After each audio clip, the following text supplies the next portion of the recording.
Yo, what's going on? What's happening? Um, who's listening to rap music these days? Except for the Triple K. Real talk. Who's listening to it? I know it can't be too many black people. Because the jig is up. Come on. I mean, we going on 15, 20 years. Everybody talking about the same thing.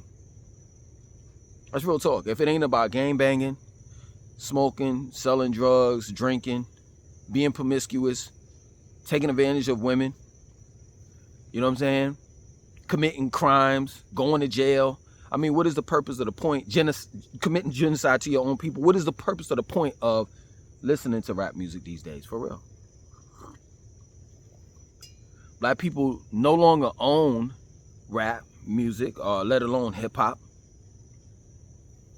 We don't dictate or get to put out whatever positive or negative message that we want to put out. So what's the point of listening to it? I mean, before we let rap music go and gave it to the melanin recessive man, I'll just say they took it, you know. When it was underground, rap music had diversity to it. When it was underground, you know, there wasn't a lot of shooting and fighting and killing and all the rest of that stuff. But now the melanin recessive man has taken it and commodified it, monetized it, turned this culture that we created into a business. Now, the culture that we created is in the business of destroying the people that created it. See, we could talk about the artists all day and every day. We could blame the artists on these negative lyrics and how they're being negative towards the children. But guess what? Guess who's financing their projects? Guess who has the money to put them inside the studio in order to make this negative music? It's the CEO. It's the record labels. It's the melanin recessive man and woman. Real talk. And this is an ongoing thing. It's a pattern. And I just don't understand how in the world is it that we haven't caught on to that pattern just yet.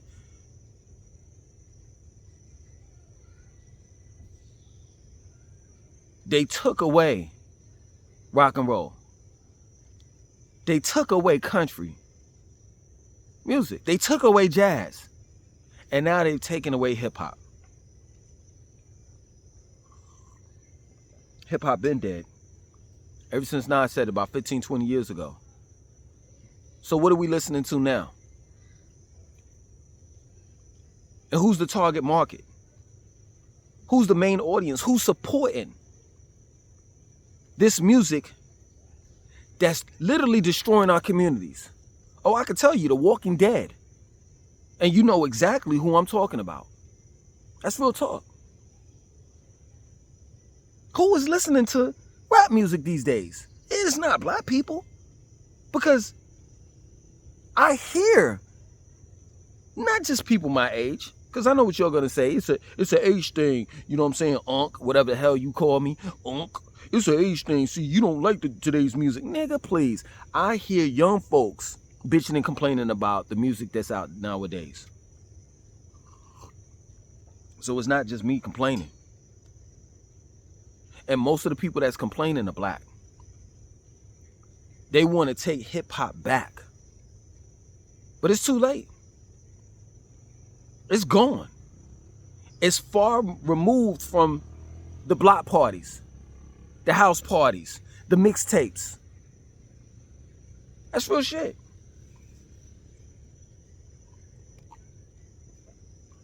It's real shit. The message. The messengers. Straight up. At one point in time, rap music was our CNN to the streets. It was. Man, I never forget it when Nas was talking about the Illuminati and all the rest of that stuff.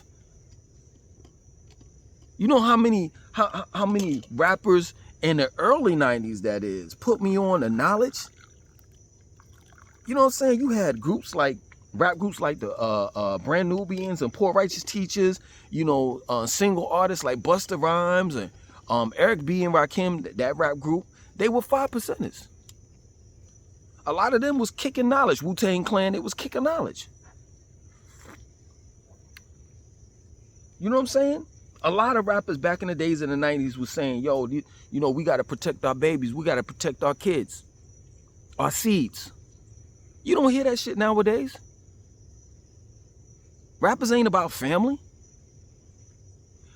Rap music is not about family. It's about dividing the family. Straight up. I remember when I first heard about the TV show called Love and Hip Hop. I was like, what is this gonna be? I looked at it and I was like, this shit ain't got nothing to do with love, and it definitely ain't got shit to do with hip hop. I knew rap was going when I went to the library about a couple years back and I saw a DVD. That's how long it's been. I saw a DVD with it said Jane Fonda's hip hop workout. Like, it's gone, it's over with. Ain't no turning back. No turning back. That's real shit. Hip hop is gone. The minute that it was taken from us, and I'll just say this, I don't even want to say it was taken from us. We gave it away. The minute we gave away hip hop and we put it into that melanin recessive man and woman's hands is the minute that it was gone. It was dead. Real shit. Because it's one thing that black people don't know how to do, and that's gatekeep our own culture. That's real shit. At one time, we used to make, let me tell you something. We used to make a lot of money off of hip hop. A lot of money, man. I remember the mixtapes. People like DJ Clue, DJ Drama in Atlanta. That's just to name a few. Envy, DJ Envy from The Breakfast Club. Green Lantern. I could go on with this shit. They would come out with mixtapes and, us bootleggers, we would get the mixtapes and make press them up and go out there in the streets, sell them $10, $15 or whatever have you. It was money in the streets, man. And then the RIAA hit and busted all our asses. Because they just didn't want to see black people make money. In other words, if Uncle Sam couldn't get his cut, then he gonna shut everybody the fuck down. We was selling mixtapes and shit like that with no taxes. We wasn't paying no taxes for that shit. But yeah, man, who the fuck is listening to hip hop nowadays, man? Who? It ain't no diversity in the shit.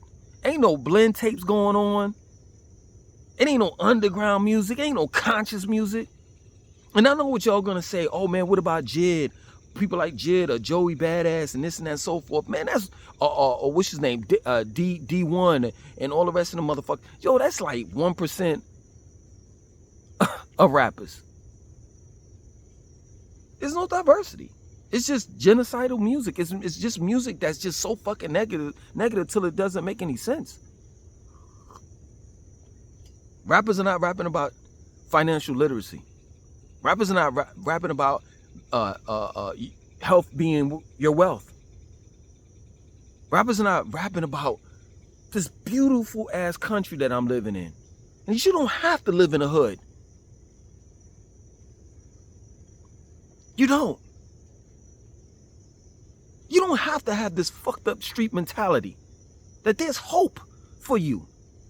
Even if you a black man, a black woman that came from the hood, that you can make it out. Rappers don't rap about the beautiful things in life, the more finer things in life. And it ain't got shit to do with cars, clothes, money. It got a lot to do with your peace of mind, family, loving and caring for your fellow brother and sister. For real. When I give to people, I feel good. I feel way more better in the inside giving than receiving. For real. Real shit. Rappers don't rap and tell you that there's a pot of gold at the end of the rainbow. That's not what they do. And if they do tell you that, they telling you that it's a pot of gold at the end of the rainbow, and make sure you got your gun so you can run up in that motherfucker and take that gold.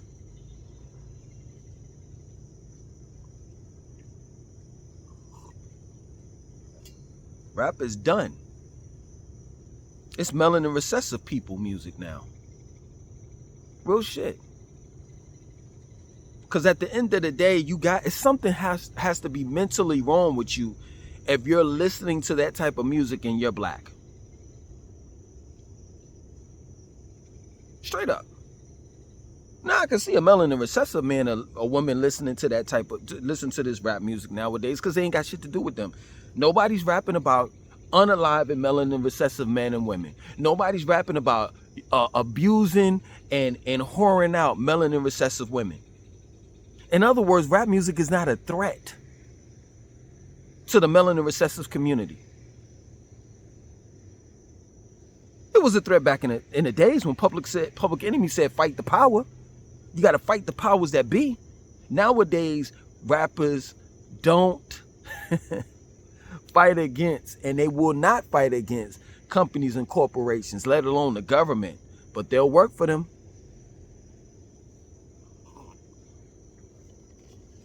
P. Diddy came out years ago with a campaign that said vote or die.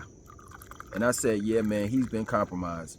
I mean, he was compromised a long time ago, but I definitely knew he was compromised when he said that dumb shit, vote or die. Your vote depends on, man, kiss my ass.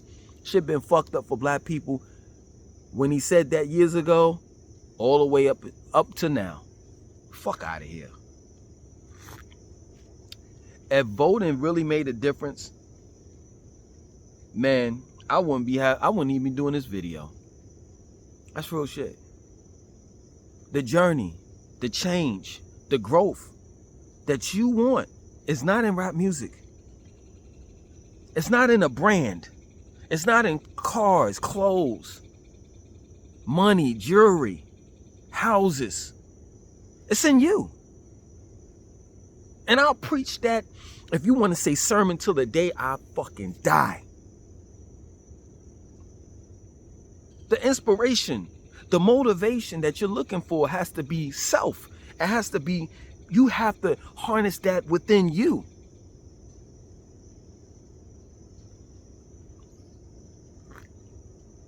But also, it counts for your environment. Because every time I look at this sun, that gives us life, motherfucker. Don't you understand that? That gives us life.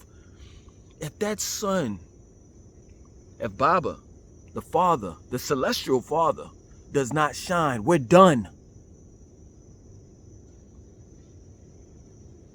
Every time that sun gives off the illusion of rising and setting, every time I look around me, I know it's cold as fuck where you all are at in America. You know what I'm saying? A large portion of America is just cold. I looked at the fucking temperature in Charlotte and I almost fainted. It was like, yo, the high is 45. So I was like, shit. Even in Miami, it's 65. Here, you see, I'm not wearing the fucking shirt. It was like 85 today. It rained and it's what I say, about 82, 83. So I'm looking at Mother, the planet Earth, Mother Earth, that provides everything to her kids.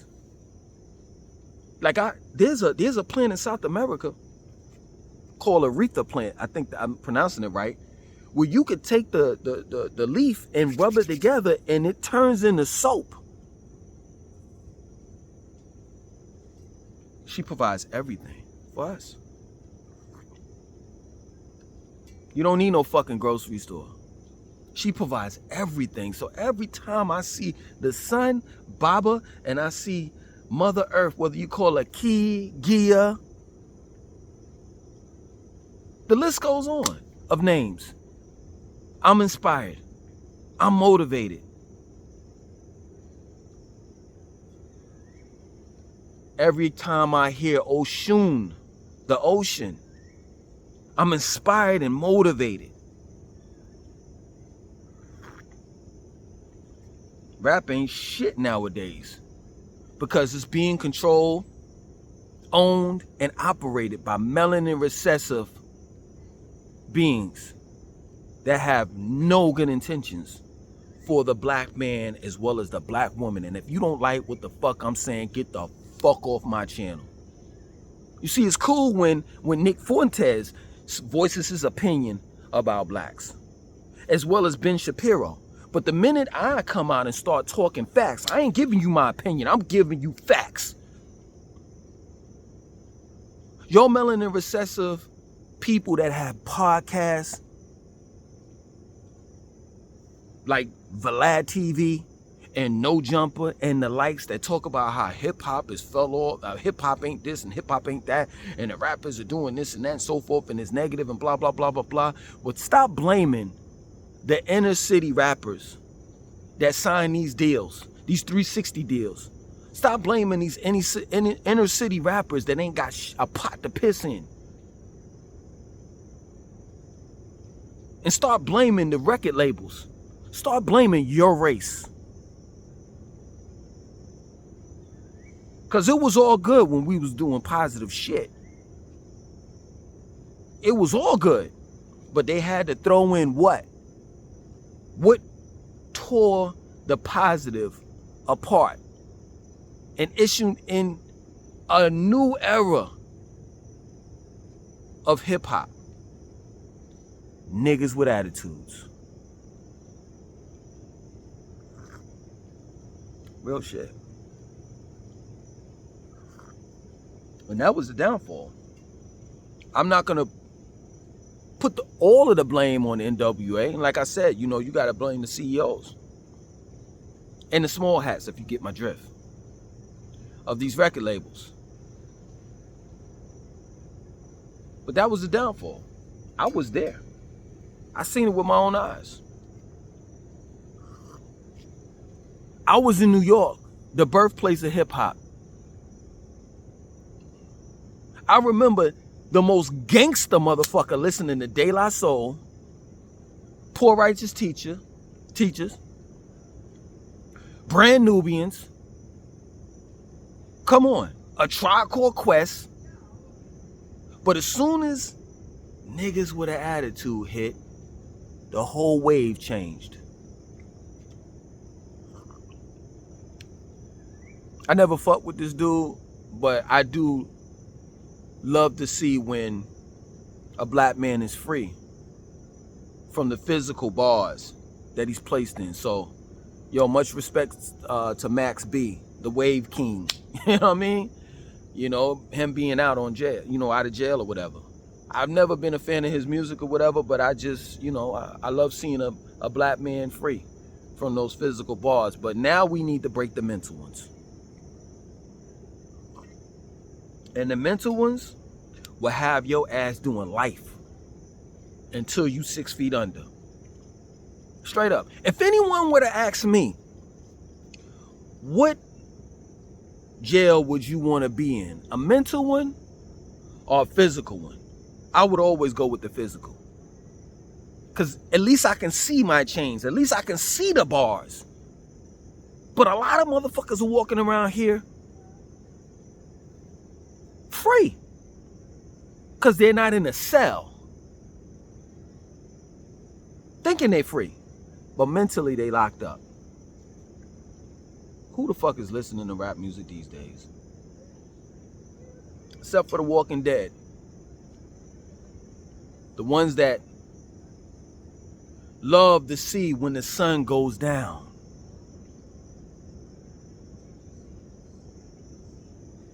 The ones that put, I'm gonna say it, like I said before, Nick Fuentes and Ben Shapiro could say what the fuck they want to say, so I'm saying what the fuck I want to say. The ones that put abortion clinics in our communities And they put fertility clinics in theirs. Because their men can't keep their shit the fuck up. They need ED pills. They need fertility drugs. The women do. Because they slowly but surely dying out. My name is Langston 2092.